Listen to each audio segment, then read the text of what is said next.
우리 기도함으로 시작하겠습니다. 은혜와 사랑이 많으신 하나님 아버지 감사합니다. 2025년 우리 트리니티 성경학교 역사서를 함께 공부할 수 있도록 성령 하나님 문을 열어주셔서 감사드립니다.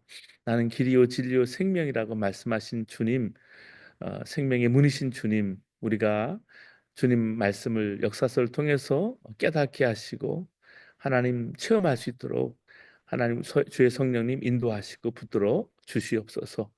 우리 처음 시작하는 역사서 시작 여호수아부터 시작해서 마지막 에스더까지 주님 인도하시고 걸음과 걸음 사이에 주의 성령님 말씀으로 동행해 주시옵소서. 감사하고 예수님의 이름으로 기도합니다. 아멘.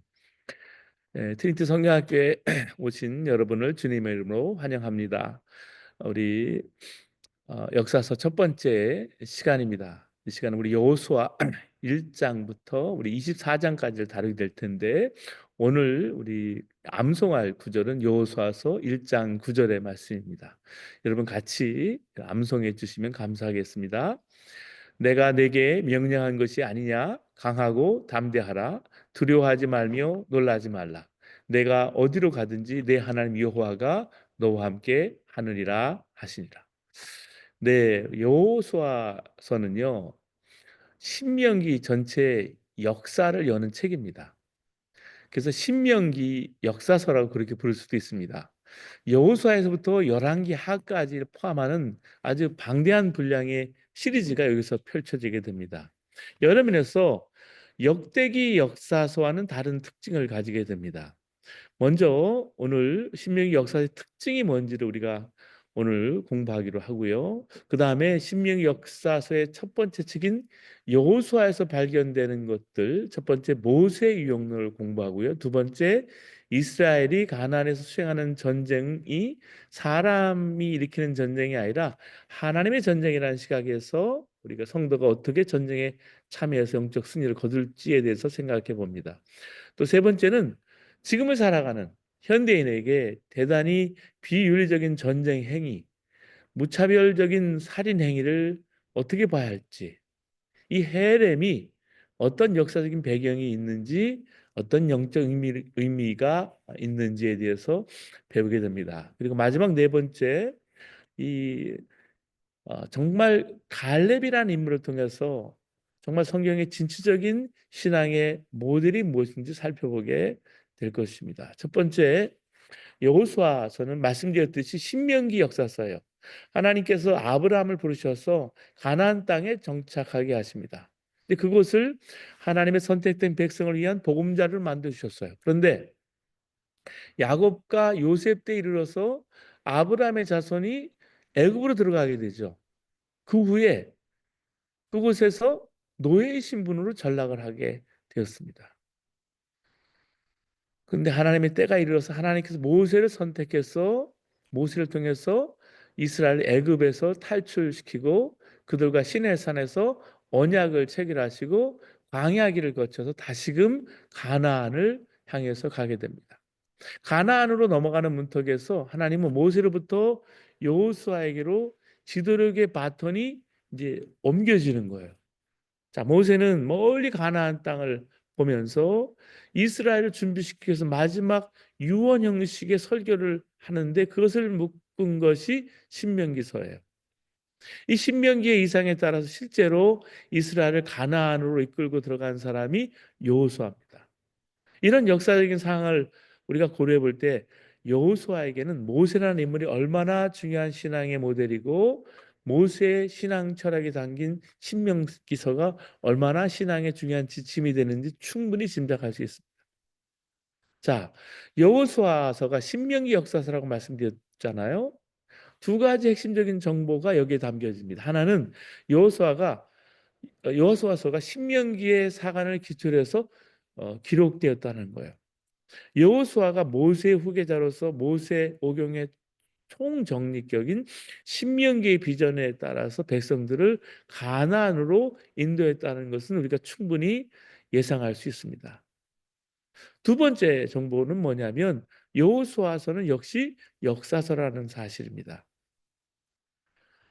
어, 역사서이기 때문에 후세에게 전달하고자 하는 핵심적인 가치가 있는 거예요. 민족적인 성서적인 가치관을 역사 서술의 틀을 사용해서 전한 거예요. 그래서 신명기 역사관이라고 말할 수 있습니다.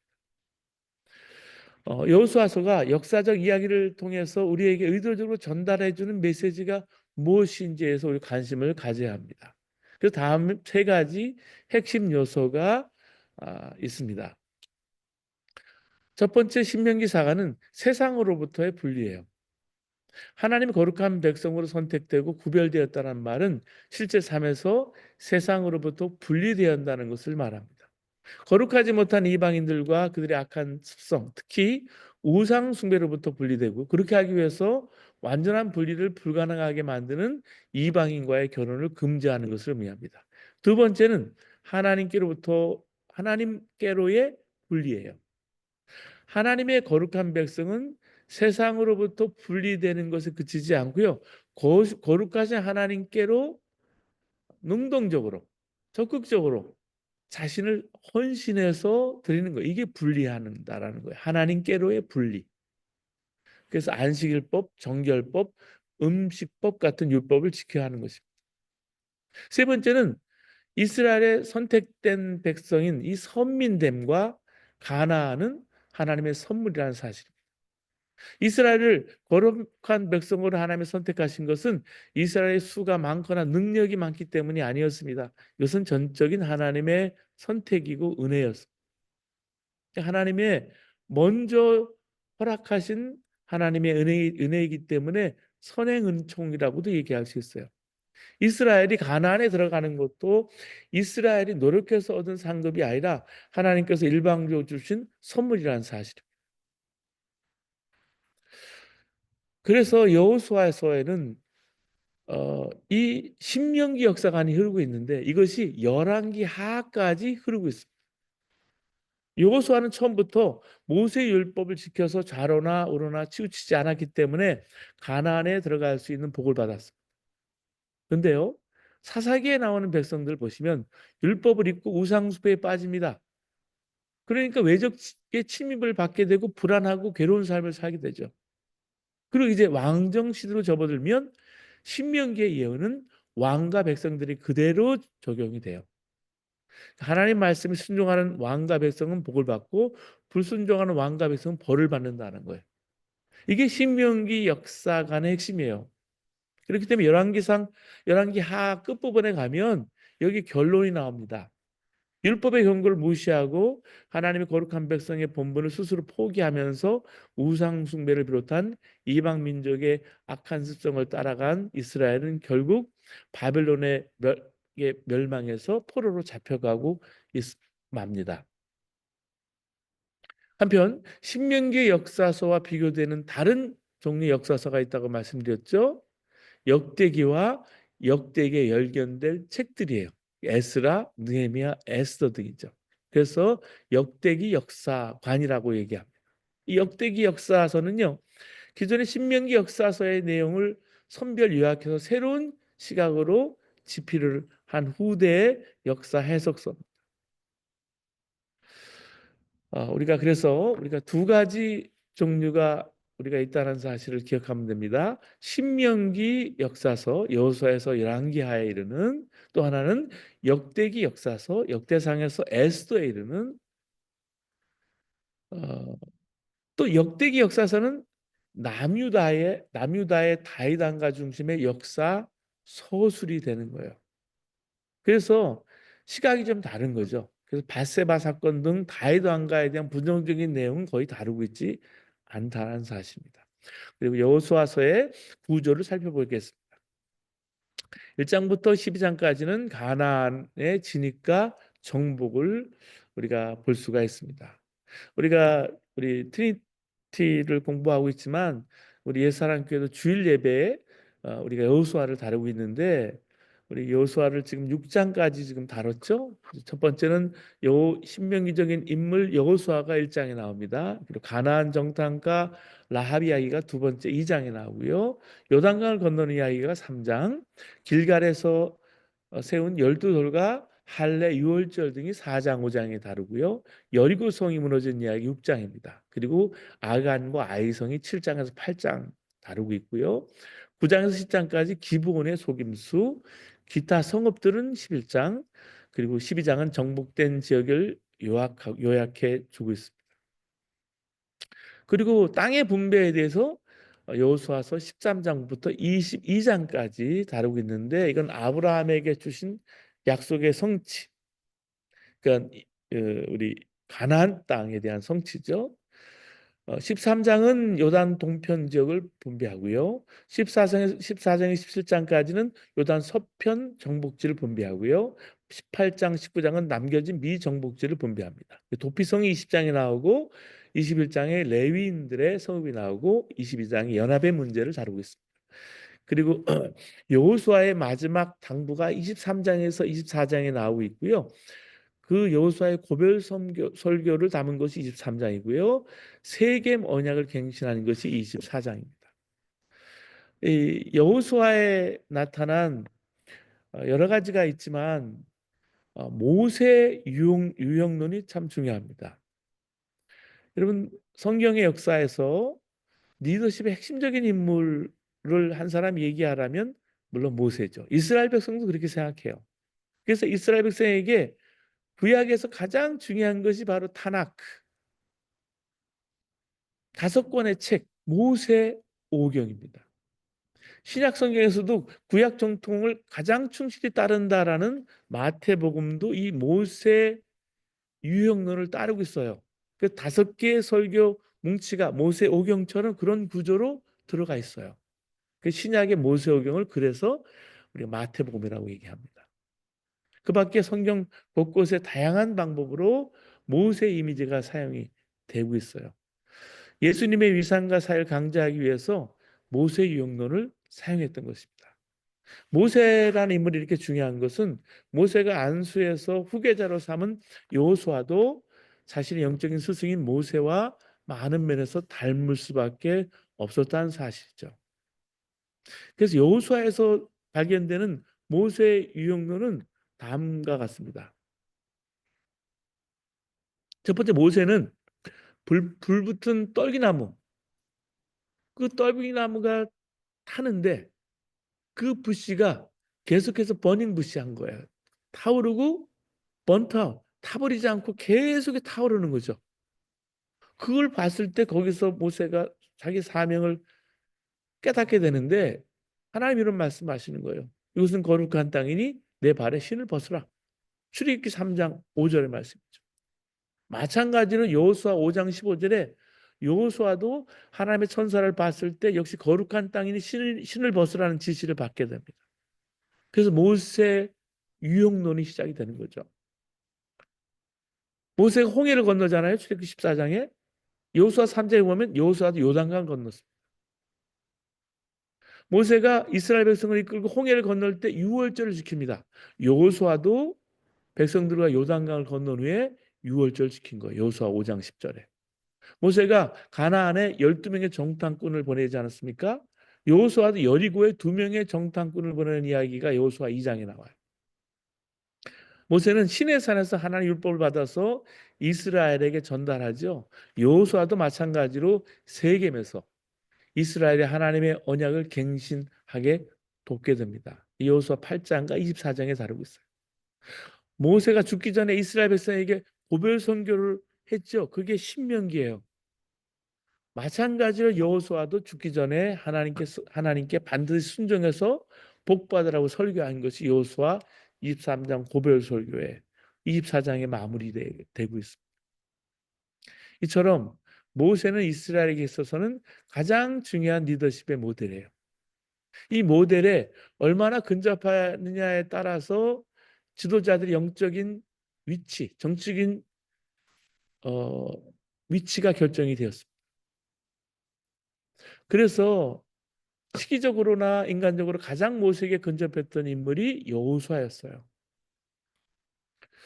자, 그리고 이 여호수아에서 다루고 있는 전쟁 이야기를 우리가 볼 필요가 있습니다.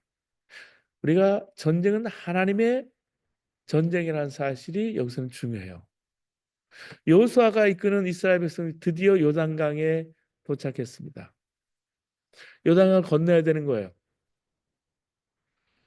어, 이제 본격적으로 가나안 족속들을 향한 전투도 벌여야 되는 거예요. 반드시 해야 될 그러나 준비 과정이 있는 거예요.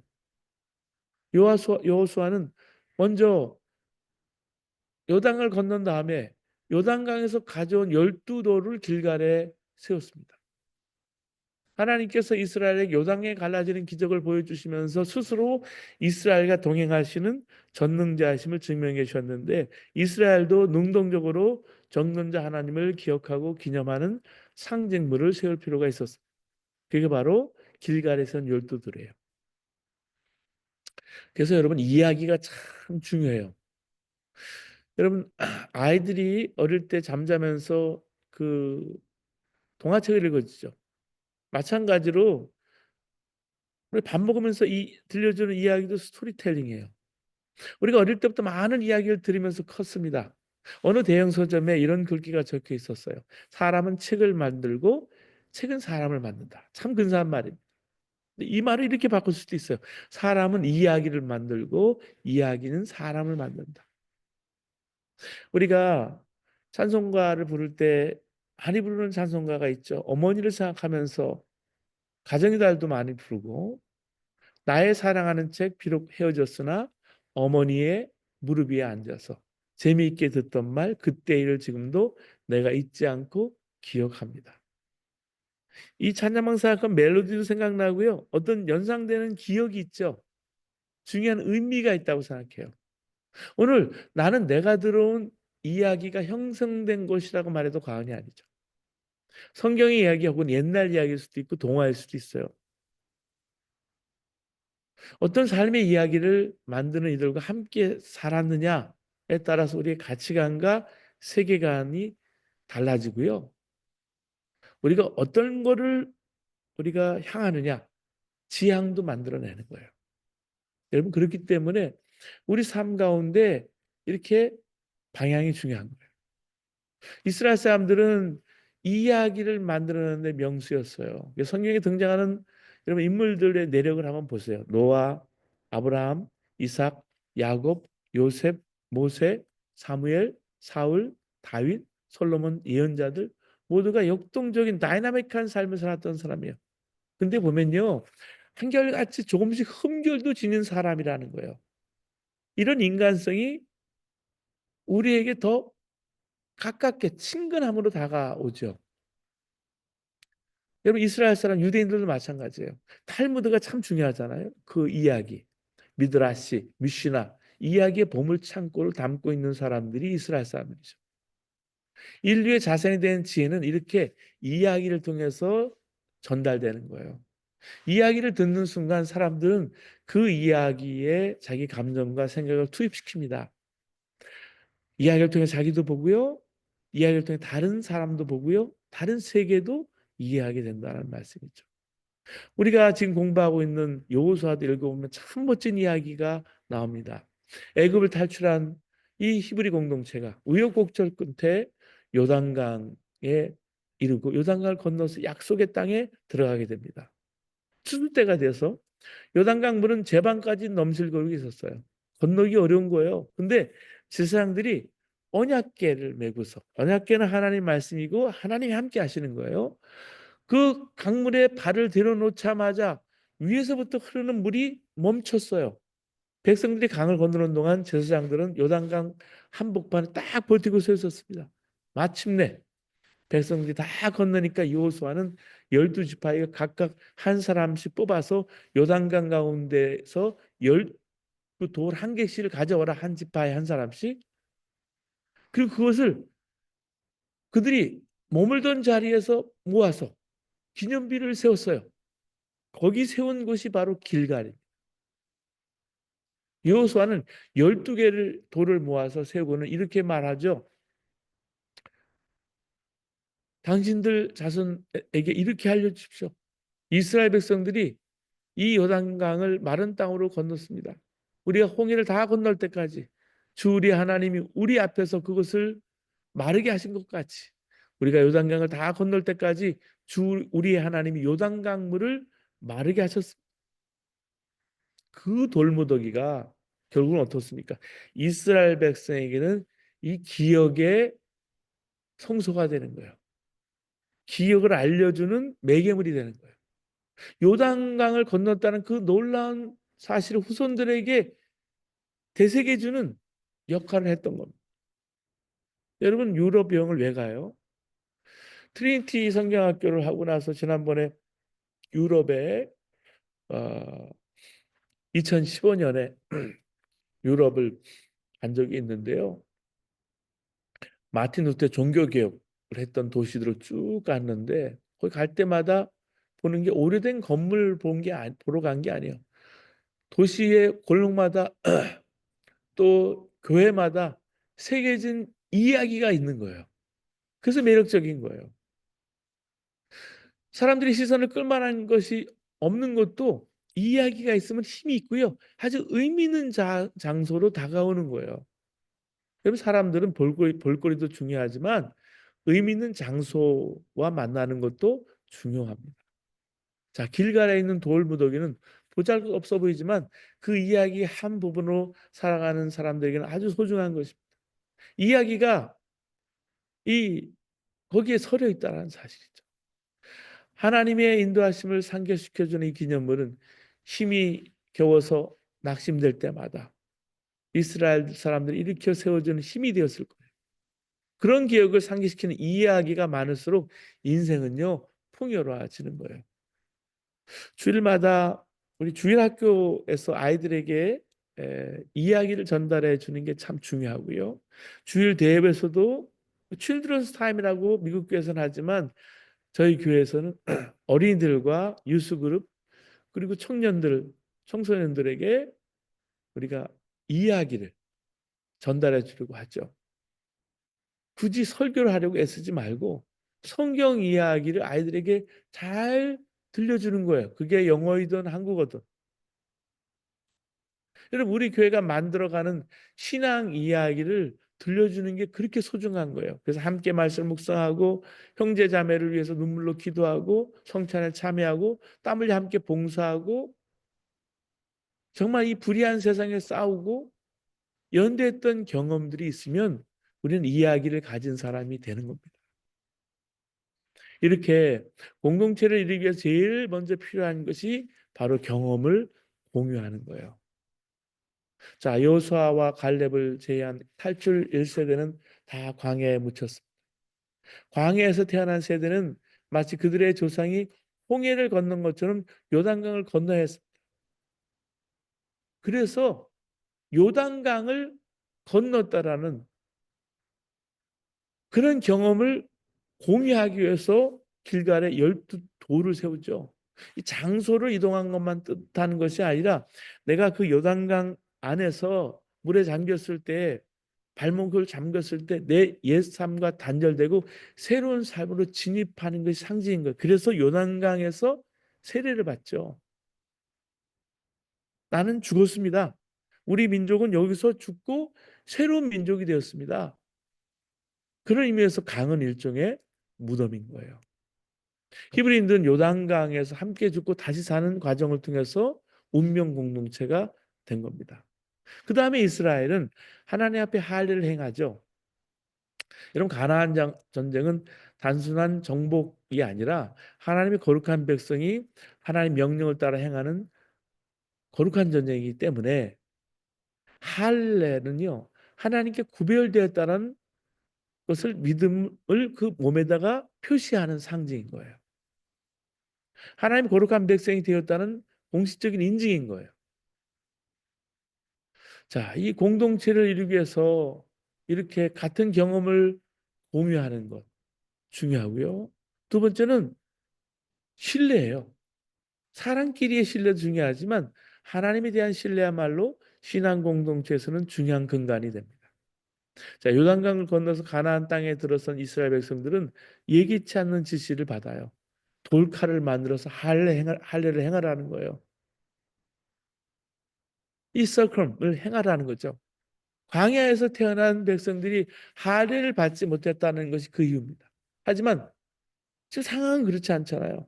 경계 태세를 강화하고 전력을 극대화해야 될 전쟁을 앞두고 있는 거예요. 그 시간에 할례를 행한다라는 것은 무모하고 위험한 것처럼 보여져요. 자, 이렇게 여러분, 하나님의 지시는 때로는 상식적이지 않습니다. 오히려 당황하게 될 때가 많다라는 사실이죠. 보세요. 하나님은 아브라함에게 이삭을 바치라고 했어요.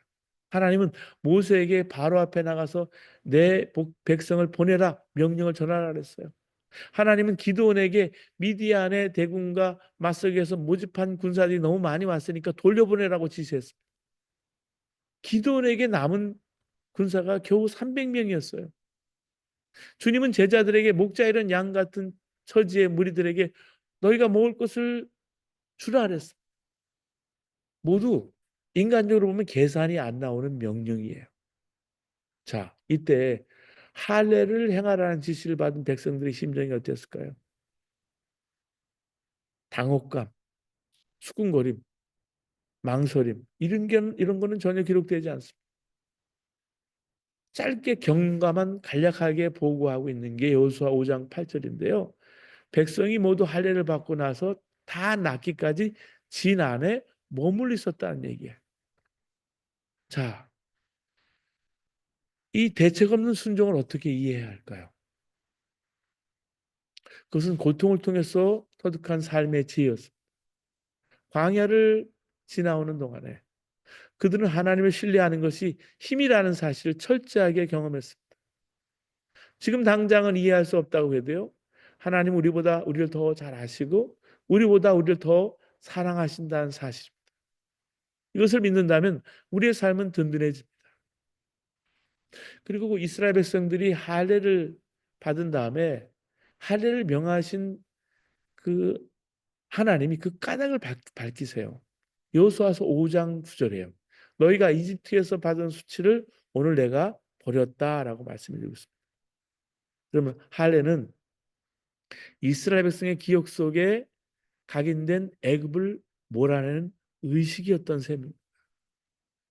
가끔 삶에는 이런 의례가 필요한 거예요. 여호수아서 5장 9절을 다시 보시면 너희가 이집트에서 받은 수치를 오늘 내가 없애버렸다. 여러분 길갈에서 바로 이 일을 행하는데 길갈은 바퀴 구르다는 뜻이 있습니다. 여호와께서 이스라엘의 수치를 불려 없앤 곳이 길갈이에요. 근데 이 길갈이라는 단어하고 없애버렸다는 히브리어 수치를 없애버렸다. 이 갈레라고 비슷하거든요. 이렇게 음률을 비슷하게 썼어요. 길갈은 그러니까 새로운 삶의 입구였어요. 우리 삶에도요. 우리 삶에 어떤 계기가 있다 그러죠. 결정적인 원인이나 기회를 계기라고 해요. 아무리 평범한 삶을 산다고 해도 사람들은 누구나 어떤 변화의 계기가 있고요. 타이밍이 있습니다. 그 계기가 삶의 방향을 바꿔놓기도 합니다. 떠나라는 명령을 들었던 아브라함의 경우가 그랬고요. 따르라는 명령을 들었던 예수님의 제자들이 그랬습니다. 사울은 예수 믿는 이들을 박해하려고 다마스커스로 가는 길에서 주님을 만난 후에 삶의 방향이 바뀝니다. 계기가 있었던 거예요. 이렇게 하나님의 은총을 마음 깊이 깨달은 날이야말로 우리 삶의 수치가 제거된 날이에요. 사랑하는 여러분, 우리 삶에 하나님께서 이렇게 수치를 제거하게 해주시는 바로 그날이 오늘이 되시기를 바랍니다. 그 다음에 이스라엘 백성이 한 것이 유월절을 지키는 일이었잖아요. 이 유월절은 이스라엘이 애굽을 탈출할 때 처음 지키기 시작한 예식입니다. 패스오버 그런 뜻이 있습니다. 유월절은. 그래서 출애굽의 목표지인 가나안에 도착해서 여리고 평지에서 유월절을 지켰어요. 이스라엘의 장자들은 그 하나님 죽음을 면하고 이렇게 죽음의 그림자가 지나간 것을 기념해서 하나님이 이스라엘 백성을 지키셨다라는 의미로 유월절을 지켰습니다. 이스라엘이 가나안에 이르러서 이제 재배된 곡식을 먹고 나니까 매일 내리던 만나가 그치게 됩니다. 이제부터는 가나안에서 나오는 곡식을 먹게 되라는 하나님의 사인인 거죠. 이 유월절은 이스라엘 백성들이 그달 열 나흘 저녁 여리고 금방 평원에서 지켰다 그랬습니다. 자기들이 언약 백성임을 컨펌하는 재확인하는 시간이었습니다. 그것은 특권이 아니라 소명이었습니다. 하나님은 그들을 제사장의 나라 거룩한 백성이 되라고 불러주신 거예요. 이날은 유월절은 이스트, 누룩을 넣지 않은 빵하고 볶은 곡식을 먹으면서 유월절 의식을 치른 다음 날 이스라엘은 그 땅에 첫 소출을 먹었습니다. 그러고 나서 그 다음 날부터 만나가 그쳤습니다. 이 광야 시대가 끝났음을 상징하는 사건이 일어난 거예요. 어, 이런 비상한 상황에서 하나님은 그들에게 아주 비상한 방식으로 그들의 삶을 이끌어 주셨어요. 근데 이제는 하나님이 주신 능력으로 자기들의 삶을 스스로 책임져야 한다는 거예요. 그래서 만나가 그친 건데 하나님이 그들 떠나신 것은 아니었습니다. 어, 그리고 이제 여리고성을 향해 진격하기 전에 해야 할 일을 다 마쳤는데 여호수아 6장을 막 시작할 즈음에 하나 신비로운 사건이 하나 일어납니다. 그 사건이 뭐냐면 칼을 빼어든 하나님의 천사가 여호수아를 기다리고 있는 이야기예요. 여호수아 5장 13절을 보면 여호수아가 여리고에 가까이 이르렀을 때 눈을 들어본 즉 한 사람이 칼을 빼어 손에 들고 마주 서 있는지라 여호수아가 나가서 그에게 묻되 너는 우리를 위하느냐 우리의 적들을 위하느냐 하니 여호수아를 칼로 치겠다는 뜻인지 아니면 여호수아를 도와서 적군을 함께 물리친다는 뜻인지 확실하지 않죠. 그래서 여호수아가 질문합니다. 당신은 우리 편입니까? 적군 편입니까? 천사가 둘 다 아니라 대답합니다. 그가 이르되 아니라 나는 여호와의 군대 대장으로 지금 왔느니라. 여호수아 5장 14절이죠. 이때 여호수아는 그 앞에 엎드려서 지시를 기다립니다. 근데 뜻밖의 지시를 받아요.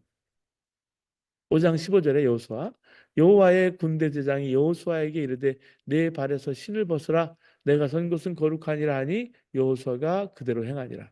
자, 전쟁의 상황에서 칼을 들고 자기 앞에 가로막고 서 있는 존재.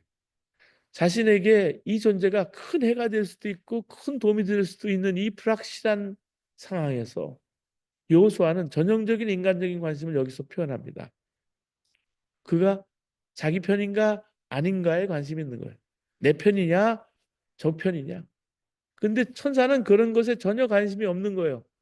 천사의 관심은 자기가 여호수아의 편인가 아닌가에 있지 않아요. 여호수아가 하나님 편인가 아닌가에 관심이 있는 거예요. 그래서요. 여호수아가 질문할 때 옛날에 모세에게 주어진 명령을 주었죠. 내 발에서 신을 벗으라 내가 선 곳은 거룩하니라. 이 땅은 거룩하신 하나님이 계획하신 땅이고 이 땅을 차지하는 전쟁은 거룩한 전쟁이고 그 전쟁은 여호수아의 전쟁이 아니라 하나님의 전쟁이라.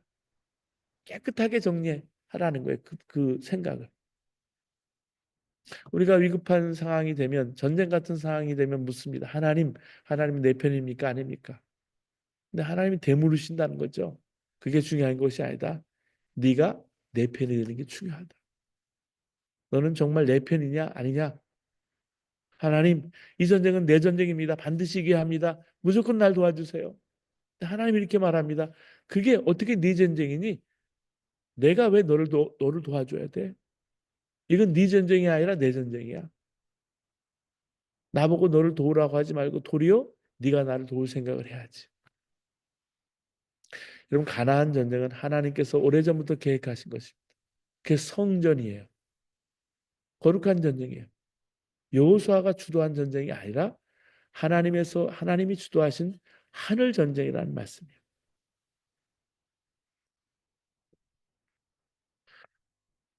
그다음에 우리가 가나안 전쟁이 하나님의 전쟁이라는 사실 이후에 이어지는 두 전쟁을 우리가 보게 됩니다. 여리고성과 아이성이죠.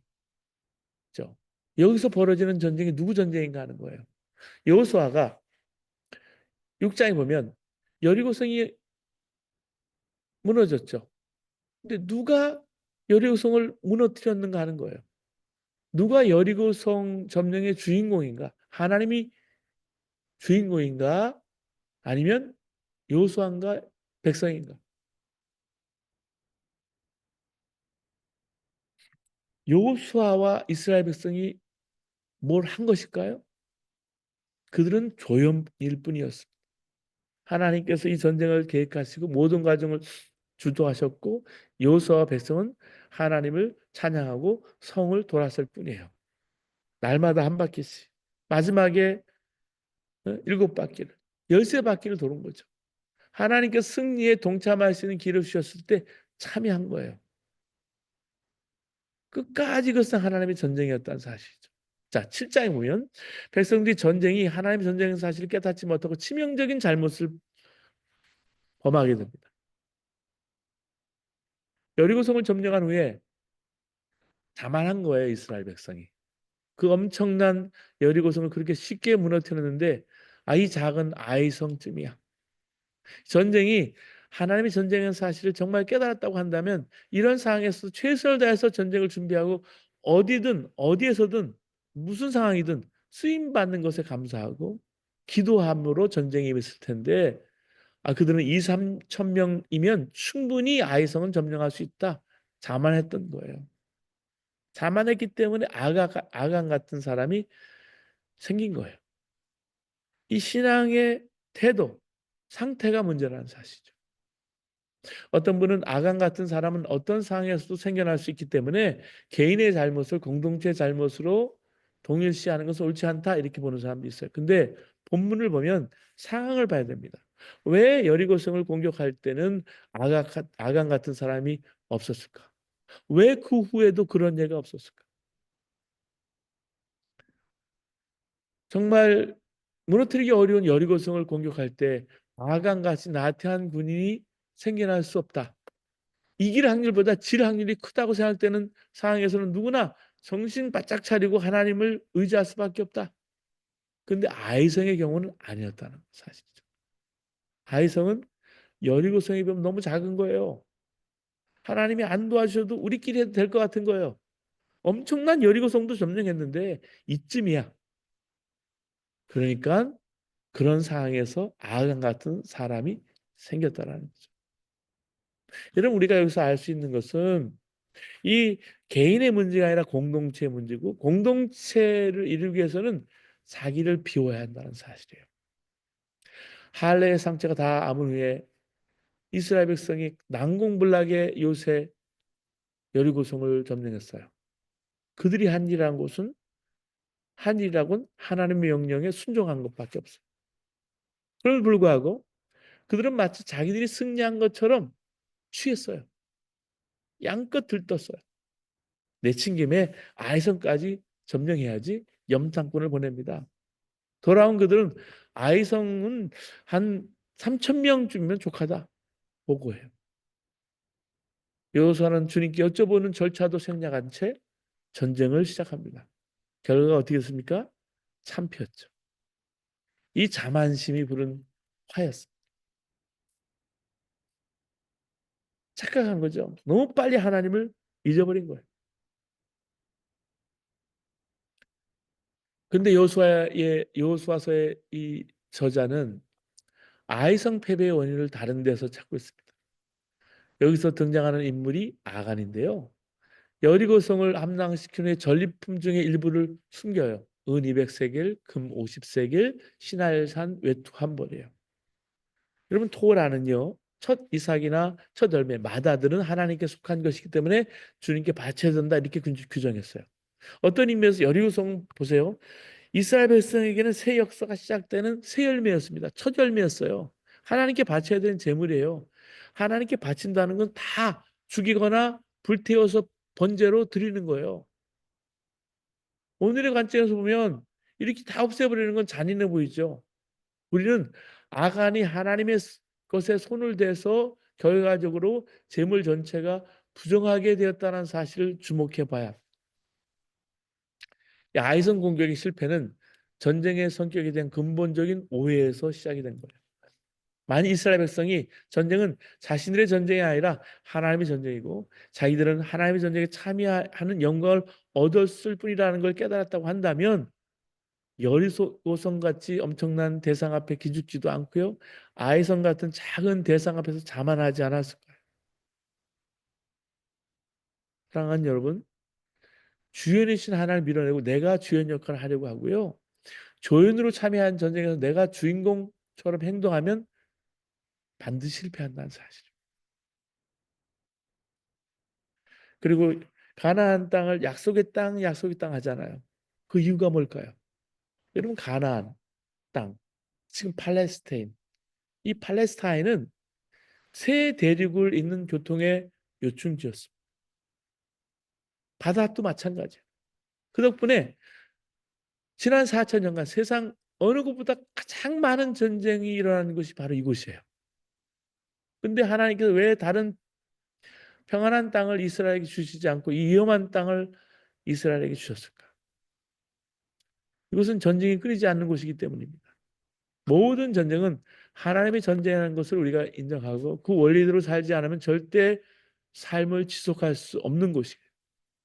억지로라도 하나님 바라보고 하나님 주권을 인정할 수밖에 없는 것이기 때문에. 그렇죠. 요즘 지속 가능이라는 말을 많이 하죠. 어떤 것이 계속해서 지속 가능하기 위해서는 하나님을 바라보지 않으면 안 된다라는. 이 신명기적인 세계관이 이 신앙의 원리가 여기 흐르고 있는데 그게 아주 근본적이고 심플한데요. 하나님을 경외하고 하나님 말씀에 복종하면 복을 받고 불순종하면 벌 받는다라는 게 신명기적인 역사관이에요. 세계관이에요. 개인 국가도 하나님께 순종하면 전쟁의 상황에서 평안의 복을 얻습니다. 삶이 평안해지면 나라가 비즈니스가 활발해지고 재정이 풍성해지고 부강해지죠. 개인도 모든 면에서 복을 받습니다. 근데 하나님께 불순종하면 아무리 평안한 상태에서도 개인이나 나라가 기강이 흐트러지고 힘이 약해지죠. 이렇게 되면 그 다음에 일어나는 일은 주변 세력이 전쟁을 걸어옵니다. 삶이 혼란스러워지죠. 평안한 가운데 순종하지 않으면 이렇게 하나님의 주권을 인정할 수밖에 없는 상황이 만들어진다는 사실. 가나안은 전쟁이 너무 쉽게 일어나는 곳이어서 하나님의 살아계심을 가장 쉽게 확인하고 가장 쉽게 체험할 수 있는 곳입니다. 순종하면 복 받고 불순종하면 벌을 받는 패턴이 너무 극명하게 드러나는 곳이 바로 가나안입니다. 신앙에 있어서 전쟁이 많은 가나안은 오히려 복된 장소가 되는 것입니다. 모든 전쟁은 하나님께 속한 것입니다. 우리 앞에 그래서 여리고성이 있다 해도 자신 없어 하지 말고요. 아이성이 있다고 해서도 자만하지 말고요. 모든 전쟁은 하나님의 전쟁이라는 사실을 마음에 품고 모든 전쟁에서 믿음으로 참여해서 가나안을 정복하는 우리 모두가 되어야 한다는 사실. 그리고 여호수아의 전쟁 속에 잔인함이 아주 극명하게 드러나는 거예요. 우리가 지노사이드라 그러죠. 집단 학살의 예도 여기 볼 수 있습니다. 구약의 법은 그리고 나가서 그런 법을 강요하는 구약의 하나님에 대한 근본적인 질문을 가지게 하죠. 어떻게 선한 하나님이 그렇게 어, 극악한 법을 강요할까? 예를 들면 여호수아 11장 6절에서 12절 말씀 보면 이스라엘에게 그 다른 민족을 몰살시키는 이야기가 쭉 나오고요. 또 불사르고 죽이고 그리고 칼날로 쳐서 진멸하고 호흡이 있는 것은 하나도 남기지 않고 불로 살르고 진멸해서 바쳤다. 그런 얘기가 계속해서 나옵니다. 여호와의 종 모세가 명령한 같이 일을 행했다 이렇게 나와요. 이 점령당한 곳의 모든 것을 다 불태우고 호흡이 있는 모든 동물이든 사람이든 전멸시키는 거예요. 지금으로 봐서는 너무 잔인한 거죠. 어떻게 죽을 만한 죄를 짓지 않은 어린이와 가축까지 그렇게 하나님의 이름으로 무자비하게 이렇게 이런 일을 행할 수 있을까? 이것을 헤렘이라고 말하는데 이 헤렘의 법을 어떻게 이해할까 하는 것입니다. 이걸 우리 균형 잡힌 이해가 필요하는데요. 첫 번째, 헤렘은 당시 근동 지역의 하나의 관습이었습니다. 헤렘법은. 이스라엘이 하나님 선택된 백성으로 세상부터 구별된 삶을 살아가야 할 때 이 구별됨, 다르다는 것은 현실적으로 모든 면에서 시행될 수는 없어요. 특히 현대인이 주로 관심을 가지는 부분에서는 현대적인 윤리가 인정할 만큼의 다름을 요구하는 것은 분명히 무리가 있습니다. 그래서 우리는 헤렘의 복이 당시 이스라엘에 속한 그 근방, 근동 지역에서 일방적으로 시행되었던 관습이었다는 사실을 우리가 생각해 볼 필요가 있어요. 예를 들면 주전 9세기 모압 왕 메사가 쓴 글에 이런 내용이 나옵니다. 그모스 신이 나에게 말했다. 가서 이스라엘에게서 느보를 빼앗아라. 그래서 나는 밤에 침입해 들어가서 새벽 동틀 때부터 정오까지 전투를 벌였다. 그곳에는 7천 명의 장정, 소년, 여자, 소녀, 하녀들을 하나도 남김없이 죽였다. 나는 그들을 진멸하여 금오스 신께 바쳤다. 물론 이 헤렘에 대한 기록이 과장도 많이 있어요. 그걸 감안해도 헤렘의 잔인성은 읽는 사람들 하여금 두렵게 만들어요. 이런 상황에서 우리가 깨달아야 할 사실은요. 이런 헤렘의 법이 고대 근동 지역이 대부분 행해지던 관습이었고 그런 차원에서 이스라엘이 적어도 이 방면에서는 다른 부족들에 비해서 윤리적으로 더 우월하거나 더 열등하다고 평가할 수 없다라는. 그래서 과거 일을 보면서 지나치게 비하해서도 안 되고요. 지나치게 미화해서도 안 된다는 사실. 과거의 사건은 현대의 시각으로 해석하고 보지 말고요. 당시 시각으로 우리가 이해하고 바라볼 때 공정한 아주 균형적인 평가가 이루어진다는 사실. 두 번째, 이 헤렘의 법은 특정 시기에 특정 대상에 대한 명령이었다는 사실이에요. 구약 성경에서 이 헤렘에 대한 이야기를 읽을 때 이것의 시행을 무차별로 보편화해서 보면 곤란한 거예요. 이 헤레미야의 명령은 이스라엘의 가나안 정착 시기에 가나안 지역에 속한 족속들에게 적용되었던 한시적인 법이었다는 사실. 신명기 20장 15절에서 17절에 그 이야기가 나오고 있어요.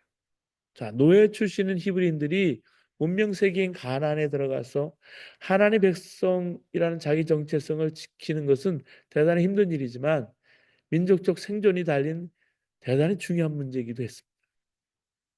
신생 국가인 이스라엘로서는 가나안의 풍습, 특히 우상 숭배와 인신 제사 같은 극도의 비윤리성에 빠지지 않기 위해서 그런 극단적인 방법을 사용할 수밖에 없었습니다. 이스라엘의 이 기본 전쟁은요, 이 정책은요, 전쟁하는 모든 나라를 다 없애버리고 진멸하는 것은 아니었습니다. 정반대로 대부분의 경우는 평화 정책이었고요. 이것이 불가능할 때 정복 전쟁을 펼 수밖에 없지만 그럴 경우에도 대부분은 반란을 일으키는 장정들만 죽이라는 거예요. 신명기 20장 10절에서 14절 말씀 보면 칼날로 그 안에 남자를 다 쳐 죽이고 너는 오직 여자들과 유아들과 가축들과 성읍 가운데 있는 모든 것을 너를 위하여 탈취물로 삼을 것이며 너는 내 하나님 여호와께서 내게 주신 적군에게서 빼앗은 것을 먹을지어다 이렇게 말하고 있거든요. 그래서 헤렘의 법이 무차별적으로 다 적용된 것이 아니라 지역적으로 또 시기적으로 템포러리로 제한적으로 사용되었다는 사실을 생각해 볼 필요가 있습니다. 세 번째, 이 헤렘의 법은 철저히 자기 희생을 요구합니다. 헤렘을 직접 시행해야 될 사람들의 시각에서 보면요. 헤렘의 핵심은 자신들이 섬기는 신을 위한 철저한 자기 희생이에요. 패전한 사람들 모두 죽이는 것이 어떻게 자기 희생이 될까요? 희생이 되는 이유는 헤렘을 시작할 때 사람만 죽이는 것이 아니기 때문에 그들이 헤렘의 명령을 수행할 때는 전쟁을 통해서 일상적으로 얻게 된 물품, 동물 모두 죽이거나 다 불살라서 바치는 거예요. 좀 전에 말씀드렸던 여호수아 11장도 예를 보면 이스라엘이 북방 족속들과 전쟁을 벌일 때 사람만 죽인 것이 아니라 하나님 명령대로 적군의 말 뒷발에 힘줄을 끊고 그들의 병거를 불살랐습니다. 이게 무슨 말입니까? 자기들의 미래 전략에 큰 도움이 될 군장비들을 포기했다는 말이에요. 또 하소를 공격할 때 그거 사람만 죽인 것이 아니라 그것에서 가져올 만한 가치 있는 것들을 모두 불살라서 하나님께 바쳤습니다. 이게 헤렘의 법이에요. 이 헤렘의 핵심이 하나님께 모든 것을 바침으로 자기 희생을 실천하라는 것이라는 것이 사실입니다. 사울이 헤렘의 명령을 어기고 전리품을 챙겨온 사건을 보면 좀 더 두드러지게 됩니다. 사무엘상 15장에 보면 하나님께 사울에게 아말렉을 쳐서 진멸하라고 명령하십니다. 근데 사울은 하나님 명령을 온전히 따르지 않고 값어치 없는 것들만 다 죽이고 불살라 버리고 값어치 있는 것들은 모두 살려 가지고 나오죠. 나중에 사무엘이 사울을 만나서 왜 헤렘의 명령을 수행하지 않았느냐 책망할 때 사울이 뭐라고 변명합니까? 그것은 우리가 아말렉 사람에게서 끌어온 것인데 백성이 당신의 하나님 여호와께 제사하려 하여 양들과 소들 중에 가장 좋은 것들을 남김이요 그 외의 것은 우리가 진멸하였나이다. 사무엘상 15장 15절에 말합니다. 자기는 헤렘의 명령을 준행했고요. 단지 값어치 나가는 것들을 살려가지고 온 것은 하나님께 드리기 위해서 제물로 드리기 위해서라고 변명합니다. 그때 사울에게 사무엘이 유명한 말을 남기죠. 사무엘상 15장 22절 23절이에요. 여호와께서 번제와 다른 제사를 그의 목소리를 청정하는 것을 좋아하심같이 좋아하시겠나이까. 순종이 제사보다 낫고 듣는 것이 수장의 기름보다 나으니 이는 거역하는 것은 점치는 죄와 같고 완고하는 것은 사신 우상에게 절하는 죄와 같음이라 그랬어요. 이 구약의 헤렘은 현대인의 취향에 맞지 않습니다. 기본 윤리에도 맞지 않는 것으로 보여요. 근데 우리는 헤렘을 비롯한 모든 과거의 일들을 현대인의 시각으로 보지 말고 과거인의 시각으로 보도록 노력해야 합니다. 그럴 때 과대평가나 과소평가를 피할 수가 있고요. 보다 균형 잡힌 역사 평가를 통해서 우리가 교훈을 얻을 수 있다는 사실입니다. 자, 여호수아가 속한 역사적인 전통, 신명기 역사관에서 보면 헤렘은 분명히 당시 시대가 받아들일 수 있는 영적인 배경이 있었다는 사실입니다. 그래서 여러분 이 전쟁이 하나님의 전쟁이고 거룩한 전쟁이라는 것. 그래서 하나님의 백성의 임무는 전적으로 하나님의 명령에 순종해서 전쟁에 임해야 된다는 사실이고요. 그리고 하나님께서 헤렘을 명령하시면 절대 자기 것만 챙기지 말고 모든 것을 하나님께 드려야 하고 하나님께서 전쟁의 상에 최대한 평화의 방법을 명령하시면 절제된 살상과 방화만 시행했다는 사실입니다. 그래서 여러분 이 신명기 사관의 핵심을 다시 한번 보시면 어떤 상에서 순종하면 복을 받고 불순종하면 벌을 받는다는 사실이에요. 그리고 마지막으로 오늘 나눌 이야기가 갈렙입니다. 자, 여호수아서의 영웅 역시 주인공은 여호수아죠. 모세의 후계자로서 가나안 땅으로 이스라엘 백성을 인도해서 정복한 리더십을 가진 인물이었어요. 모세도 못한 일을 했어요. 근데 이못지않게 중요한 일을 한 사람이 갈렙이에요. 여호수아가 없었다면 아마 모세의 후계자가 갈렙이 될 수도 있었을 거예요.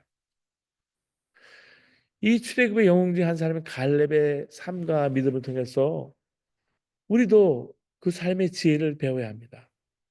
여러분 잘 아시는 것처럼 가데스 바네아에서 모세의 보냄을 받고 가나안 땅을 정탐했던 사람 중에 한 사람이 바로 갈렙이에요. 그리고 여호수아가 있었죠.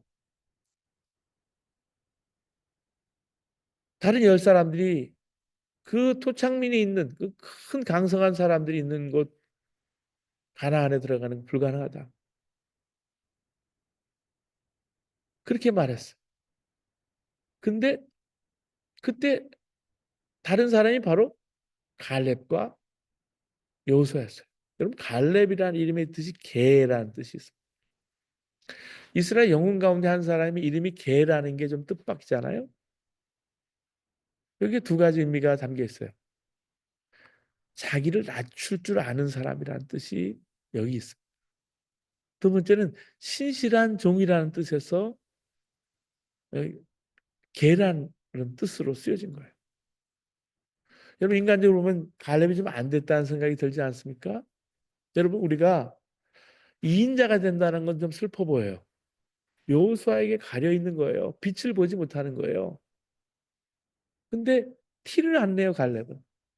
아쉽다고 생각하지도 않아요. 그저 맡겨진 일에 충성을 다하고요. 하나님 뜻에 순종합니다.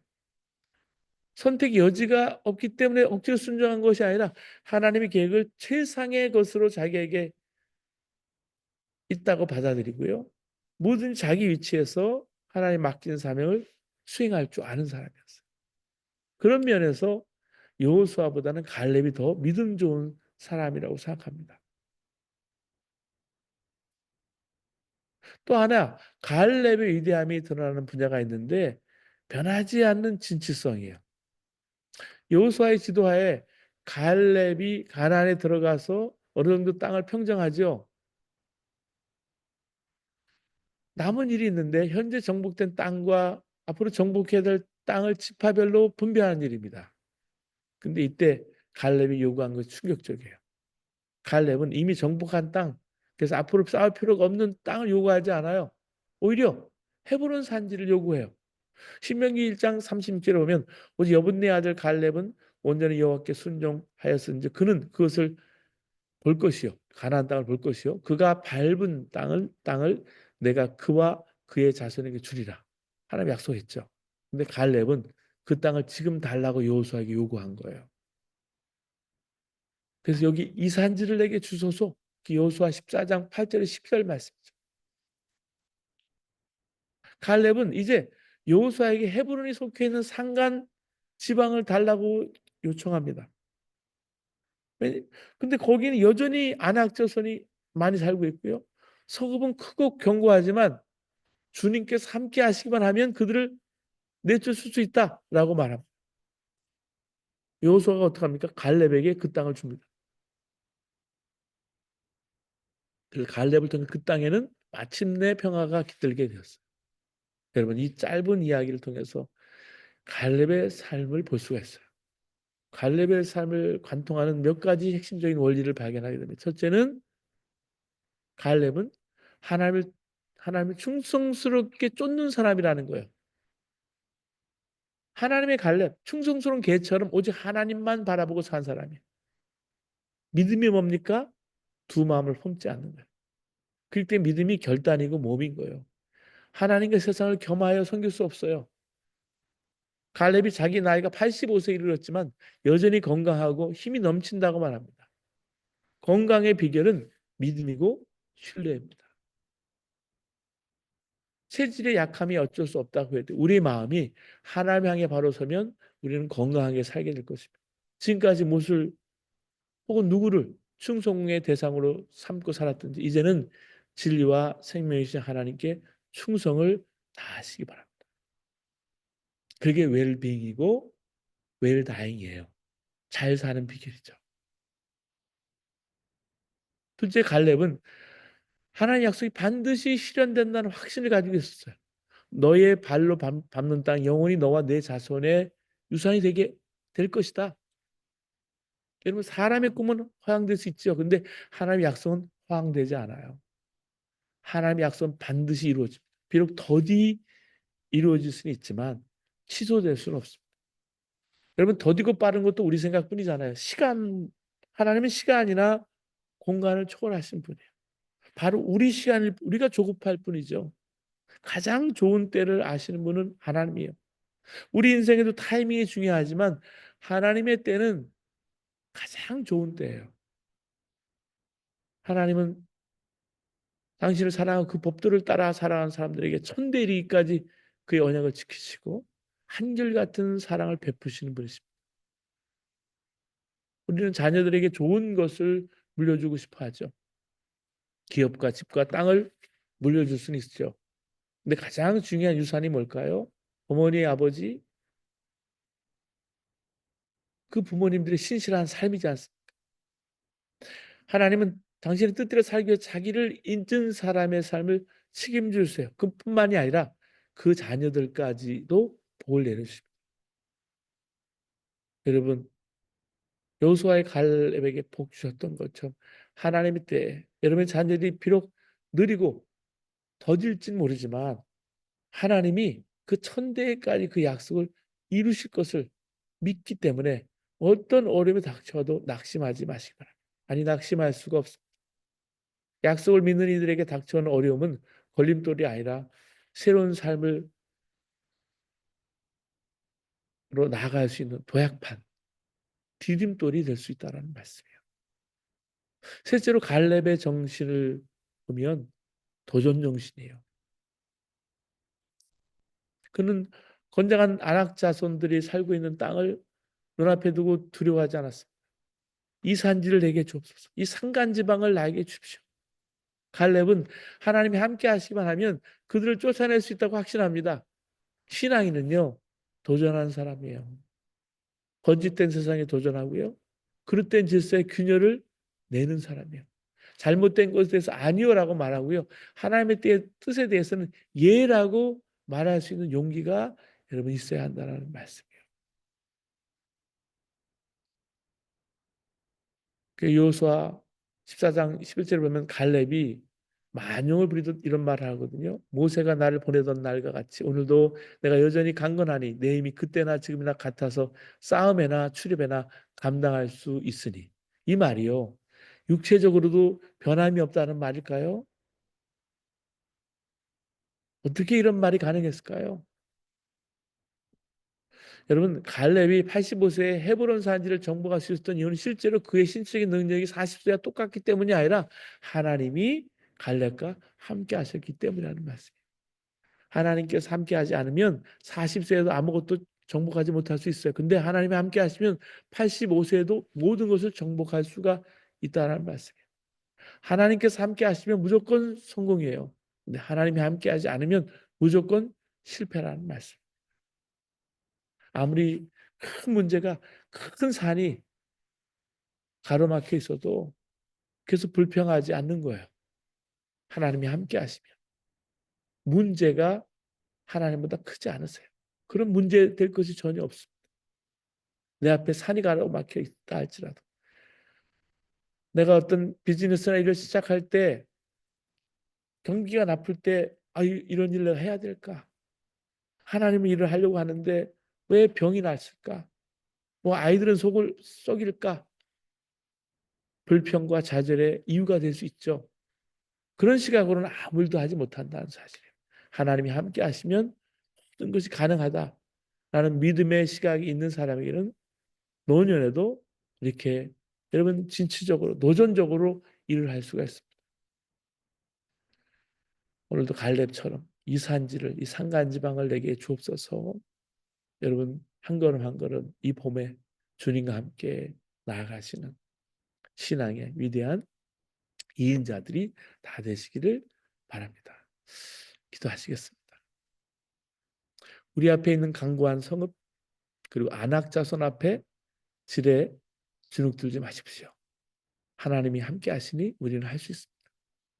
하나님께만 충성을 바치는 사람들, 하나님의 약속을 굳게 믿는 사람들, 두려움 없이 도전하는 사람들, 바로 그들이 이 봄에 트리니티 성경학교를 통해서 역사서를 함께하는 하나님의 사람들입니다. 주님께서 역사서를 공부하는 내내 우리와 이 범에 동행해 주시기를 아버지 간절히 예수님의 이름으로 구합니다. 아멘. 여러분 수고하셨습니다. 예. 함께 해 주셔서 여러분 감사합니다.